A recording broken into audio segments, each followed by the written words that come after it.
नमस्कार, good news India में एक बार फिर से आप सभी का स्वागत है। रामायण की महत्ता को कौन नहीं जानता। रामायण महज एक पुराण नहीं है, बल्कि भारतीय मूल्यों की ऐसी कड़ी है जिसे बच्चा बच्चा जानता है। क्यों निखिल? जी बिल्कुल शैला, और इसी रामायण को एक स्क्रॉल पेंटिंग के जरिए अहमदाबाद की एक दूधक फैमिली है जिसने इसको दर्शाया है, जिसने बड़ी मशक्कत के बाद और ये बड़ा इनोवेटिव आइडिया निकाला। 55 मीटर लंबी स्क्रॉल पेंटिंग बनाई है जिसमें रामायण को बड़ी खूबी के साथ दर्शाया गया है।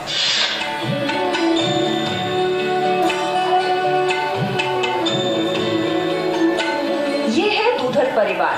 भानु दूधर, उनकी पत्नी प्रभा दूधर, बहू अनामिका और बेटे कैलाश दूधर। ये पूरा परिवार न केवल यहाँ एक साथ इस बेंगलोर की आर्ट गैलरी में नजर आ रहे हैं, बल्कि ये हमेशा साथ साथ होते हैं। चाहे साथ चाय पिए या पेंटिंग बनाए, सब मिलकर एक दूसरे का साथ देते हैं। दूधर परिवार की ये तीसरी पीढ़ी है जो पेंटिंग कला की दुनिया में बेमिसाल रहे हैं।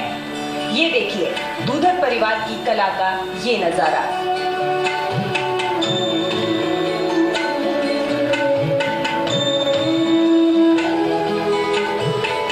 ये है 55 मीटर लंबा स्क्रॉल कैनवास, जिस पर इस परिवार ने पूरी रामायण की कथा दर्शाई है।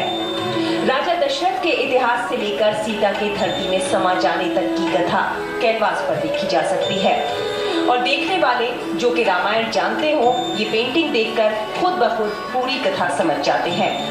दूधर परिवार ने इस पेंटिंग को बनाने में पूरे 5 साल लगाए। पेंटिंग में परिवार के एक एक सदस्य का योगदान रहा है।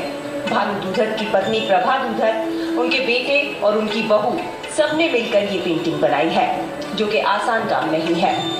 इस पेंटिंग को बनाने में भानु दूधर पात्रों के स्केच तैयार करते हैं, तो पत्नी उनमें रंग भरती हैं और फिर उनकी बहू रंगों को अलग अलग तरीके से इन आउटलाइन स्केच में भरती है।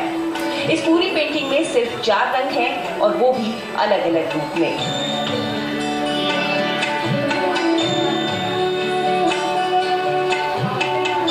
पूरा एक रोल में एक कलर स्टार्ट किया पहले, जब तक वो फिनिश हुआ तब तक दूसरे कलर को टच नहीं किया।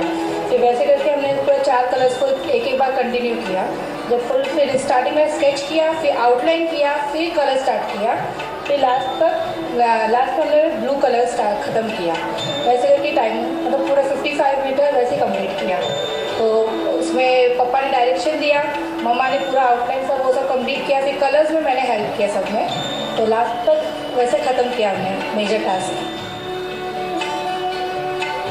इतना ही नहीं, भानु दूधर ने जब स्क्रॉल पेंटिंग्स बनाने के बारे में सोचा तो उन्हें स्क्रॉल कैनवास पर काम करने के लिए कई लोगों की जरूरत पड़ी। फिर उनकी मां ने उनका साथ दिया। पत्नी प्रभा भी स्क्रॉल पेंटिंग में दिलचस्पी दिखाने लगी। भानु दूधर ने अपनी मां, पत्नी और बेटों को पेंटिंग की कला सिखाई, और फिर शुरू हुआ ये सिलसिला।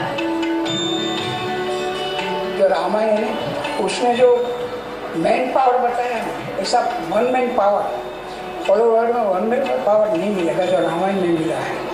इसमें सीता का जो पात्र है सर्वश्रेष्ठ, सबसे श्रेष्ठ में उसको मानता हूँ। सीताराम बोलते, राम सीता नहीं बोलते। कथा जो पेज में लगाया है ना, तो मानो कर 2000-3000 पेज बना, उसको काट के ज्वाइंट करो तो स्क्रॉल बन जाएगा। तो पुराना जब मैं जो कुछ कथा लिखी थी ऐसे स्क्रॉल पद्धति से लिखी थी, तब कटाई बटाई करने का कोई सवाल ही नहीं आता था।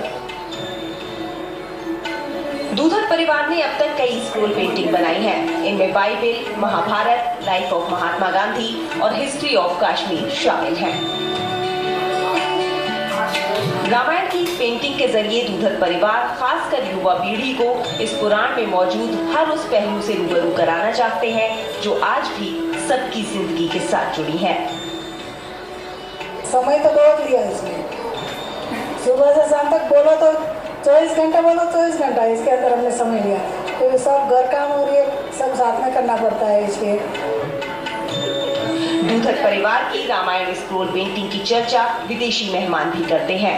भानु दूधर का अगला प्रोजेक्ट है गीता पुराण के उपदेश स्क्रॉल पेंटिंग के जरिए दुनिया को दिखाना। I love it. It's wonderful art. I love the design. It tells a story all the way around, and I love the colours. It's beautiful, beautiful work. दूधक परिवार को इस कला के लिए कई पुरस्कारों से भी नवाजा गया है, लेकिन उन्हें इनाम और पुरस्कार से ज्यादा अपने परिवार की एकता और रंगों की ये दुनिया सबसे ज्यादा प्रिय है। बेंगलुरु से आयशा खानम की रिपोर्ट, गुड न्यूज इंडिया के लिए। कहते हैं निखिल, अगर इरादे नेक हो तो रास्ते खुद ब खुद बनते चले जाते हैं, और कुछ ऐसा ही कार्य किया है दिल्ली के इस युगल दंपति ने। इन्होंने ऐसे बच्चों की